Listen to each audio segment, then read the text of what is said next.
the stock exchange was at that time. Энэ шинээр гэрээгээр ажиллаж байгаа Лондонгийн хөрөнгийн биржийн нөхдөд байж байна. Тэр яг 10 жилдээ англи хэл үзээд ингээд төгс төрөлийг эзэмшээ гараад ирнэ гэж байх уу. Хамгийн нэн тэргуунд бол намайг одоо нэгэнт орчуулагчаар тавьсан болохоор би өдөр шөнөгүй толь бариад англи хэлийг жинхэнэ эзэмших шаардлага гарсан. Тэгэхээр одоо чадна гэж хэлсэн юм чи одоо хүн бандсандаа бол үнэхээр энэ төр толийг бариад шүнжэнгөө сууж байгаа л нөгөө орчуулагчсан юм орчуулаад яваад ирсэн. Тэр бол миний хамгийн том одоо амьдралдаа хөрөнгө оруулалт хийсэн тийм үе байсан болов. За ингээ хөрөнгийн бирж захирлын өргөрсөн мөрөөр авч таа. Сайн байна. За. Орчихоо тий. За сайн байна уу? Сайн байна. Сайхан зогсож байна уу? Ажил хасаад байна. Таны ажил сайн уу? За. За бондны ярилцаа сайн явбаа. Оо дажгүй сайхан ядуу. Та суугаач. За.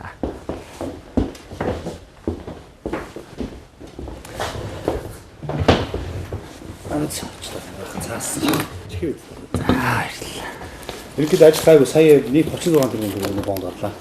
Альчаал 3 хэсэг болж гарлаа. 12 жилийн 1.5 жилийн 2 жилийн.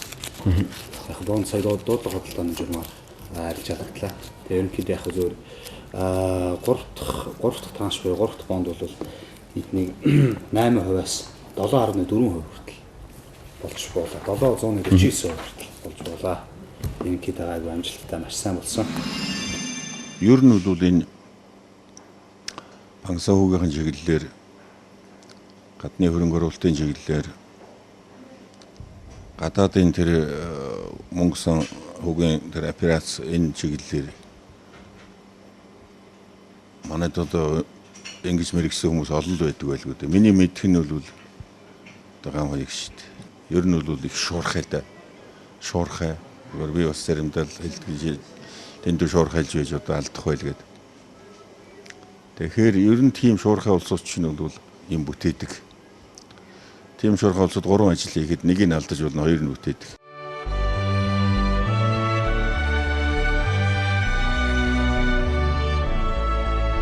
Хөрөнгийн биржээс ажил хөдөлмөрийнхөө гарааг эхэлж байсан Ган хуйг 1 жилийн дотор хожимоо түүнд гарцаагүй хэрэг болох чухал зүйлсийг сурч авчээ. Нэгэн номонд түүний тухай хэрвээ хаа нэгтээс шидтэн гарч ирээд уг залууг мэргэлсэн бол дандаа огцом шийдвэрийг дураараа гаргаж тэр болгоно нь онсноор өндөр амжилтад хүрнэ гэж хэлэх байсан биз хэмээн өгүүлжээ. Ингээд л 1993 онд тэр гинтийн шийдвэр гаргаж Унгар улсын Будапешт хотын Карл Марксийн сургуульд сурахаар тус улсыг зорилоо. Унгарт гадаадад хувийнхаа зардлаар очиж сурна гэдэг бол амаргүй. Наад зах нь одоо байр сав олох, сургуультай бүртгүүлэх тэр чи одоо мэдхгүй чадахгүй бүх зүйлийг ингээд одоо шинээр эхлэх шаардлагатай. Тэгээ мэдээж хэрэг бас л одоо сайн хүмүүсийн тусламжтайгаар тухайн үед дэмжүүлээд туслуулад ингээд тэр сайхан сургуульд ороод сайн найз нөхөдтэй болоод сайн багш сургууль хүмүүжүүлэгчдийн тусламжтайгаар бас мэддэггүй байсан зүйлсээ мэдээд эргэж ирээд ингээд одоо улстай хэрэгтэй ажил хөдөлмөр эрхлээд явах тийм боломжийг бол яа харахгүй эргээд л одоо манай энэ сургууль манай эцэг их надад олгосон.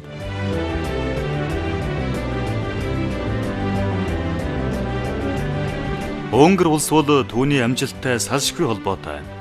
Бага насаа тэнд өнгөрөөгөөд хэдэн жилийн дараа их сургуульд эдийн засаг бизнесийн чиглэлээр суралцсан нь түүний хувьд өөртөө хийсэн маш том оюуны хөрөнгө оруулалт байсан гэдэг.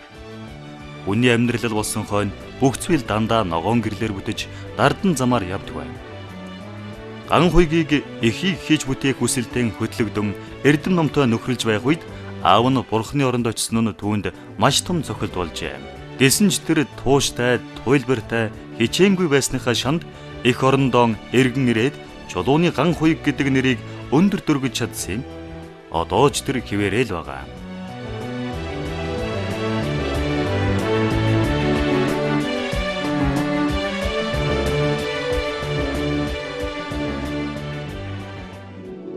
Хэрвээ та бусад хүмүүсийн боловсрал, чадвар, туршлага, нөлөөг ашиглаж сурвал танд амжилт, аз илүү хурдан найдвартай ирнэ. 1997 онд анх үеийг сургуулаа төгсөөд Монгол банкнд хянан шалгагчаар ажиллах болсноор Монгол банк нэгэн шинэ залуу ажилтнаар бүл нэмлээ.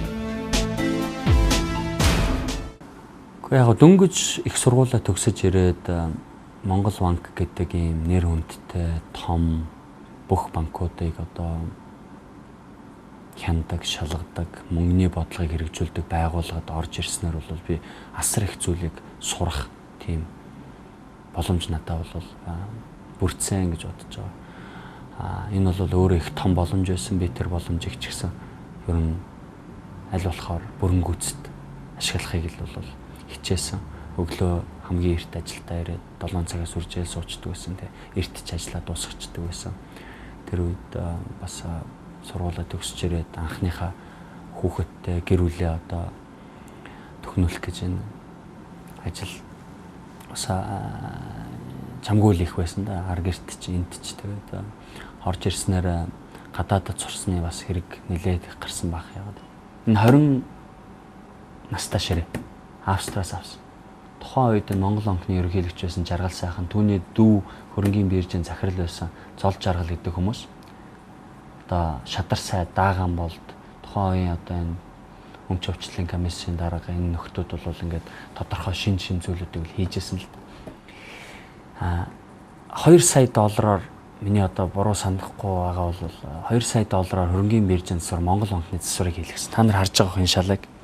Энэ тэр үеийн 20 жилийн настай шал байж. Энэ ширээ байж байна гэж 20 жил болж байгаа. Тухайн үед бол энэ чинь толгой өргөм мөнгө байсан. Энэ хүмүүс их шүүмжлүүлжсэн. Гэхдээ чанартай аймыг үнэтэй аваад өнөөдөр ямар үр дүн гаргаж байгааг эндээс монголчууд жоохон ч гэсэн юм бас ойлгосоо гэж үсээ би ялбар хэлж байгаа. Миний яриад байгаа шүүгэнүүд энэ байхгүй. Энэ 20 жил болсон бас байна. 20 жил. Гайхамшигтай ширээ. Энэ ширээ, энэ шүүгэнүүд 20 жил болоод ахад ингээ байж идэг. Гайхамшигтай тий. Зүг зүгээр. Гэхдээ яг хөө дэлхүр мөлхөөрөнтэй солигдол алдагдал янз янз л болдог. Хөтөл хөшөөл онгоолгол тэр зураас гарцсан байж байгаа шүү. За. Окей, за баярлалаа. Удсан чгүй бас л гинтийн шийдвэр гаргах нь тэр юм. Нэгдсэн үндэсний байгууллагын хөгжлийн хөтөлбөрөөс хэрэгжүүлж байсан микро старт хэмээх жижиг зээлийн төслийн удирдагч шалгаруулж авна гэсэн зарын дагуу 100-аад хүнтэй сонгон шалгаруулалтанд ороод ганх үеиг тэнцснээр Хас банкны экстүр тавигдсан гэж болно. Амжилтанд хүрсэн хүн мөн үү шүү гэдгийг энэ амар үйл ажиллагаагаар нь дүгнэн шүү дээ. Хас банк ямар байгааг л харахгүй юу? Хас банкны залуучууд жоохон байна дэр л одоо анх энэ хөгжлийн алтан сан гэдэг байгуулж байсан. Одоо бүгдээр нас үеийг өсчлээ л дээ тэр чинь. Тэг үнэн сайн өгтөө. Ер нь бол сайн өгтөө байж ажил үтдэг. Одоо баг гэж яриад байгаа чинь бол зүгээр нь улс төрийн багийг хэлж байгаа юм биш үү? Яг нэрийг ярих юм бол яг итгэлтэй тэр ажлын төлөөс итгэлтэй улсууд. Энэ талаар бол банкыг сайн ажил.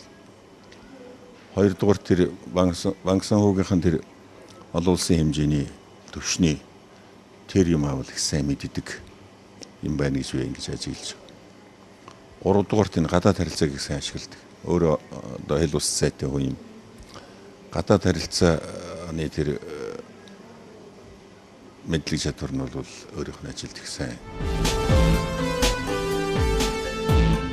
Уг төслийг хэрэгжүүлж байсан Роберт Кайтер түүнтэй хэдхэн үг солиод л итгэл хүлээлгэж болохоор хүн гэж үзэн дорн говь руу дагуулan явжээ.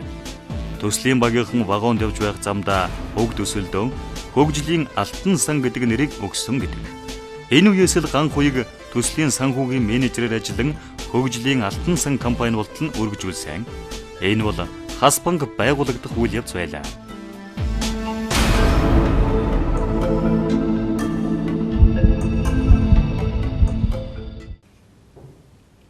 Амархан амжилт гэж бол байхгүй гэдгийг санах хэрэг. Амархан бөгөөд богинохон хугацаанд хүрэх тогтвортой амжилт байхгүй.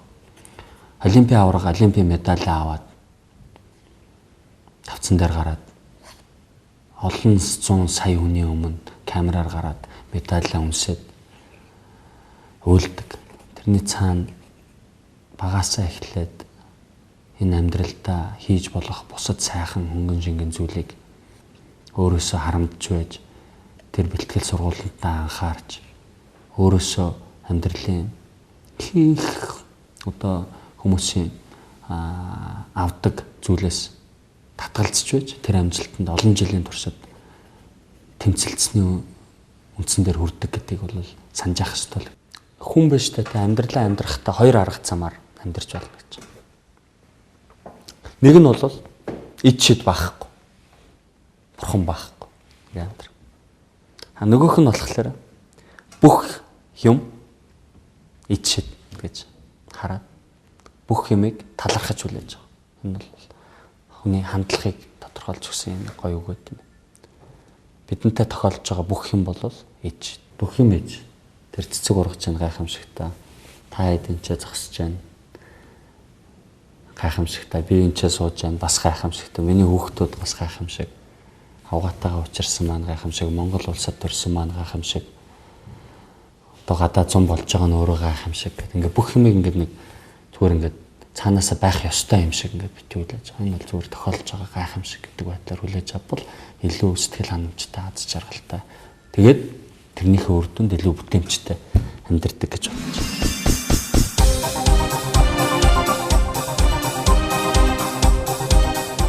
«28 наснда Зөв банк, Хас банкыг байгуулж чадсан Ганхуйгийн ажил амьдрал амжилтын түүх үнэхээр баялаг. Алдар нэр, албан тушаал, хөрөнгө мөнгөч түүний хүн чанарыг хэвдээгүй. Тиймээс залуу хүн түүнээс үлгэр дуурайл авахгүй байх нь ч аргагүй. Аз жаргалын үд хаалга хаагдахад Бурхан бидэнд Тэнгэрээс дахиад нэг үдийг нээж өгдөг. Гэхдээ бид нөгөө хаагдсан хаалга руугаа харсаар байгаа. Шинээр нэгдсэн аз жаргалын үдийг анзаарахгүй өнгөрөх тохиолдол маш их байдаг гэдгийг санаж ах хэрэгтэй гэж. Энэ Мари Кей Ашийн үгийг би аль дээрээс одоо 4-5 жил ингээд давтаад хэлээд байна. Хүн амьдралдаа хандлага гаргахтаа нэг ийм үгийг санаж ах хэрэгтэй. Хэрвээ та чадна гэж бодож байвал та чадна. Хэрвээ та чадахгүй гэж бодож байгаа бол та тун зөв бодож таны зөв хийхгүй л гэсэн үг байхгүй. Тэгээ чадна гэдэг ингээд зориод явбал та чаднаа. Яваад чадахгүй гэж бодвол чадахгүй шин. Таны зөв байхгүй. Яг л хийхгүй юм чинь та чадахгүй. Оролдохгүй юм чинь. Тийм үү?